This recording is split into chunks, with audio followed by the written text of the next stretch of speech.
Hello' guys, মই অন্য এটা ভিডিঅ'লৈ আপোনালোকক স্বাগতম জনাইছোঁ। তো আজি হৈছে আমাৰ গাঁৱৰ সাংস্কৃতিক শোভাযাত্ৰা ভাগৱত ভ্ৰমণ বুলি কয়। তো এই ভাগৱত ভ্ৰমণটো আমাৰ এইটো এক পাক ঘূৰাই।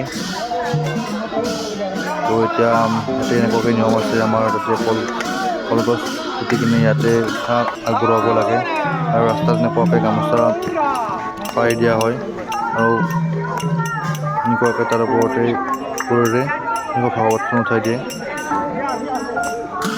তো এনেকুৱাকৈ এইটো নিয়ম আমাৰ ইয়াতে আছে আৰু ক'ৰবাত আছেনে নাই মই গম নাপাওঁ। এইটো আমাৰ বহুত আগৰে পৰম্পৰা হয়। তো ইয়াতে ডেকা গাভৰু সকলোৱে একলগ হৈ আছে।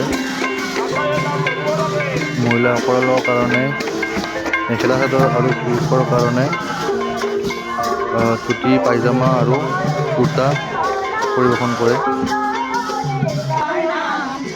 এতিয়া আমি গৈ আছোঁ, পিছফালে আয়তীসকলে গান গাই আছে।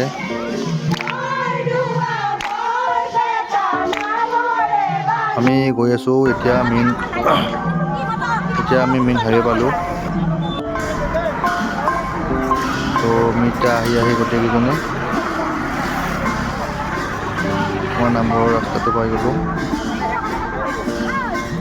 তো এতিয়া আমি ইয়াতে অলপমান ৰেষ্ট ল'লোঁ গাইজ, ইমান আজি ৰ'দ। তো গাইজ আমি ফাইনেলি আহি পালোঁ নামঘৰ। এতিয়া নামঘৰত ভাগৱতখন ঘূৰা হোৱাৰ পিছত ইয়াতে ভাগৱতখন ৰাখি দিব আৰু ইয়াতে ভিতৰৰ লগত সোমালোঁ। এতিয়া চকী পাৰি দিয়া আছে আৰু ইয়াতে ভিতৰত আছে।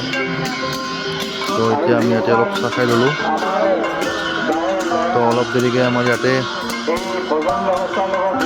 দুপৰীয়াৰ আহাৰ যোগান কৰিছে পিছফালে।